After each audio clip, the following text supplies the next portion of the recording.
How are you? Good, how are you? Good to see you. Thanks. Good to see you We too. are here at Tractor Brewing, and we're going to talk today about branding. And Sky is one of my favorite branding marketing experts.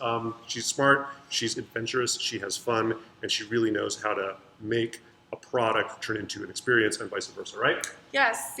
All right. Thank you. So tell me about your brand. Like, how do you want people to feel about it? How did you come to it? Well, we really want people to feel very passionate about our brand. We want them to associate our brand with the causes and things that they love and the experiences that they have here. And so it's less about actually being a tractor and having a farm and more about a shared experience and shared values. Right, because it doesn't mean you have a farm. It means that Correct. It means that you're right.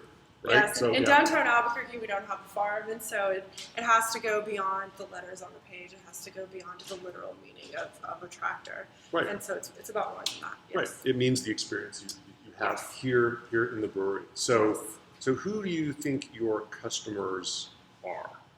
Well, I think my customers are me.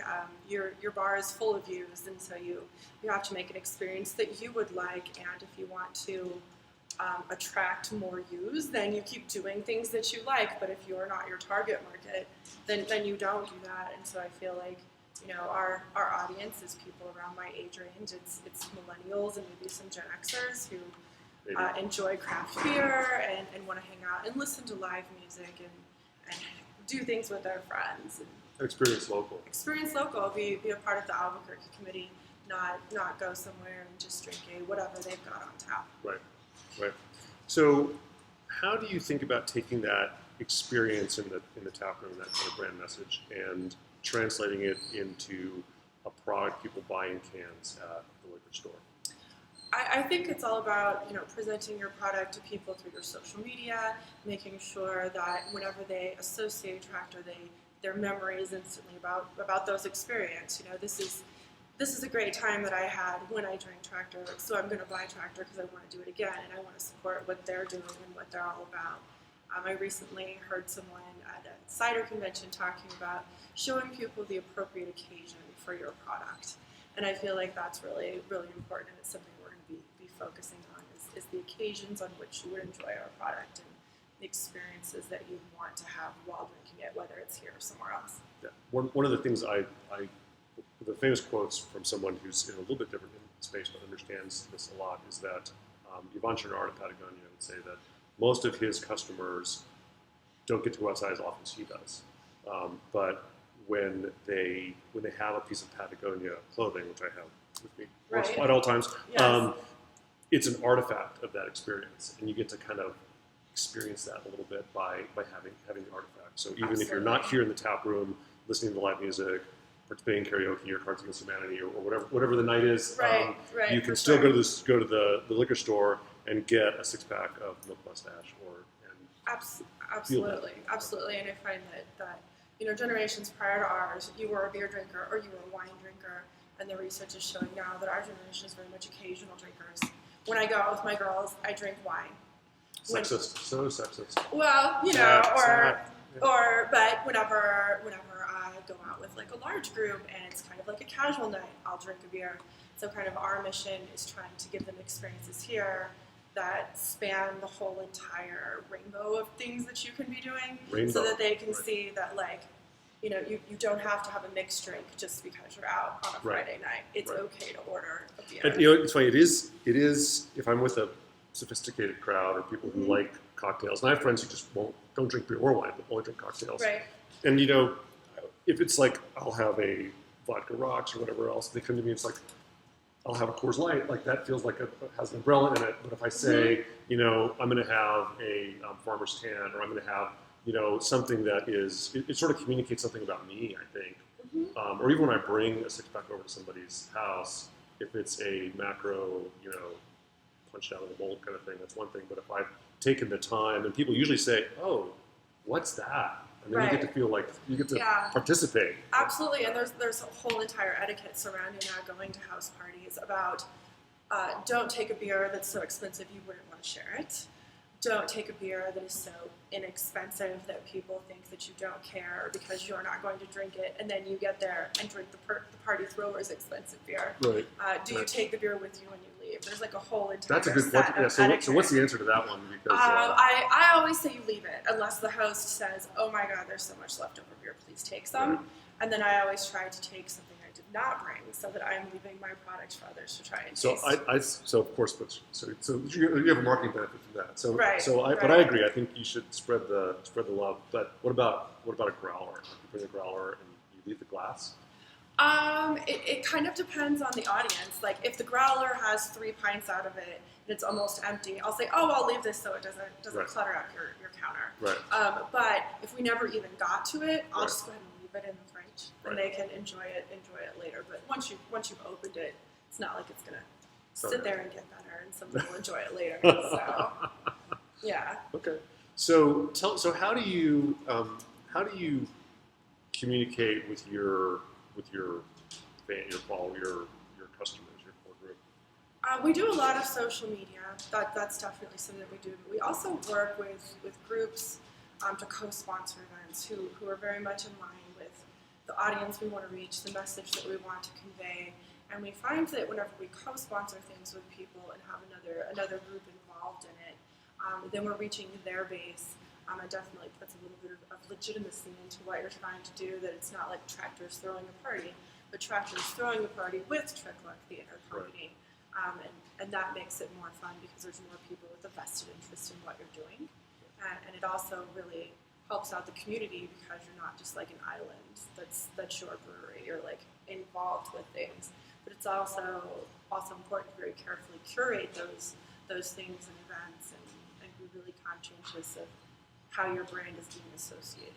Right. Yeah. Because who you co-sponsor becomes part of your brand. Correct. And also being like very clear about, okay, you're going to do an event here. Are we co-sponsoring it? Is the expectation that we are going to help you promote it? Is the expectation that you're going to show up, and if anyone has a problem with what you're doing, well, we can't control who comes here. So what is your level of involvement and engagement with the things that are happening at your business? Right. Interesting. So I know you have a big social media following. You have a really nice mug club, which Correct. you don't call it a mug club. No, we call it the Beer Farmers Co-op because we feel like it makes people feel more like a member, more like they have a stake in what's going on. Right. Here. And how do you when I say use, I mean it with all that, like we use Right. our siblings and our loved ones. But Right. how do you think about that group? What do you want to give to them? What do you want to get from them? Well, we want them to definitely feel like the reason they come here is because they're invested in here. And we give them discounts because they're loyal customers. And we try not to promote those kinds of special relationships through our social media as much. And we do use a lot of email communication for that, because as long as you're not spamming and the content is meaningful, it's kind of like writing a handwritten note to them. Right. And so I feel like putting that special touch on it is really, really important too. And so we do offer them like pre-tasting looks at our beers before they're open to the public, where we invest more in bringing food to those events and again, creating an experience for them where they sit in the brewery and get to meet our brewers, which is not the same as if you just sit in the tap room and enjoy wine. Right. I think it's really interesting the beer farm or the mug club concept in general, because what you're kind of saying on one hand is, hey, you come here a lot, invest a little bit, become invested in us, and it'll return a lot for you. And just the classic thing is like, oh, get loyalty, because then it's like, well, I've paid a little bit of money, and so, but I actually have some of the data, and a lot of people who are in the mug club aren't even like the most frequent customers, but they want to be special. They want they like want to say, no, I'm invested in this place. This is I don't get to go out but once a month, but when I do, I want to feel like I'm in my special place. Right. I mean, most definitely, like the membership thing, and feeling like you're a part of something, and that you want to support the people who are around you. We have a very long-term staff, so I think that certainly helps. That they're some of our best marketers as well when it comes to things like that. And also, I mean, 5 years ago, it was really easy to get people to buy into your mug club because they had one here and they had one at Marble, because those were the places that they went all the time. And it's a lot harder now because there's a lot of places. and there are a lot of different models for how people are going to do a mug club. Right. One place a while back did $50 and you're a member for life. Right. There are places that do $50 and you're a member for a year, $15 and you're a member for a year. People who reset them in January, people who they go for a year. There's no really one standard way to do it, and you kind of have to play to the abilities of your staff to track all of those things, and the price sensitivity of your customers. Right. Most definitely, people that are more my age are very price sensitive, and so they're going to sit there and kind of like do the math as well. Well, how often do I come here? $35 is a lot for me right now. Maybe I don't have it right now, but I will whenever I can, and so that plays into it too. And that's kind of the like if you were a Mac and I was a PC, I'd be selling like how much it costs to get all the features, the clock speed, the RAM, and all that stuff. But if you're a PC, you say, "I'm awesome. Don't you want to be like me?" Exactly. Like we're a local community brewery. We support our neighborhoods. We make interesting craft beers. Don't you want to hang out with us? Right. And your staff? I mean, tell me about your staff is fun. Our staff is very fun. They're very involved in the community. A lot of them are members of bands and involved in community arts organizations and performers. And we still have people here who opened with us on day one in Nob Hill in 2011. And so it's really nice to have that continuity going. And I think it really contributes to what we're trying to do. And I think that the big challenge as a packaging brewery who's growing is transferring that staff feel, and especially just like other draft accounts where you just don't even know who you're encountering necessarily because you have no one-on-one interaction with them. Right. So that's an interesting point too, because you've got this is like your home bay, you've got a couple tap rooms, but if you had, but you're still, more pints of beer are being consumed off premise than on premise. Mm-hmm. So part of what you get to do in the tap room is really be part of the whole experience, get the feedback, see people's faces when they take the first sip of a seasonal, when you explain what a dry stout is as opposed to, Cascade hop, like all that good stuff. Yeah, I mean, and that definitely becomes harder. I mean, I know what works in Albuquerque, and we look at this anytime we're looking at a new tap room, we're going into a new market, is figuring out what locations and what brands are really successful in that market, and going through them and seeing their story and how you relate your story to that, because it's very hard. I mean, to go into a market you know nothing about, and tell people love me because I'm like you. They're like, we don't even know that. You're not like you don't know me. It sounds like a daytime talk show, because people just don't know anything about you, and you have to start to have more depth and be more almost generic in your message so that you have that broader appeal. And so it's definitely a balancing act and something that's kind of tricky to go forward with. It's hard to be local and grow. Right. And I think that one of the things that we've talked about a lot is, you're in business for a year or 10 years, and the people who naturally are your customers, and you do a great job for them, and they're happy with you. But you want to keep growing.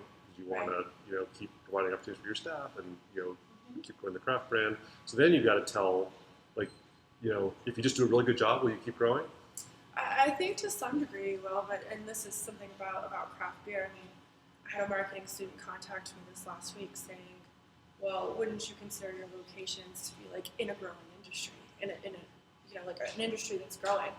And I'm like, well, kind of. I mean, craft is growing, but so are the number of breweries, and the population of Albuquerque is not growing, and the shelf space in the stores is not growing. Right. So what is your growth potential? Right. Is it converting people to craft? Is it trying to steal customers from someone down the street and say, pick us instead? So is craft beer in Albuquerque really a growing industry, or is it somewhat of a mature industry? Right. Depending on how you look at it, and figuring out how you get those new customers, how you convert the PC owner to buy that first Mac. And so that, I think, is a piece of it too, for sure. So speaking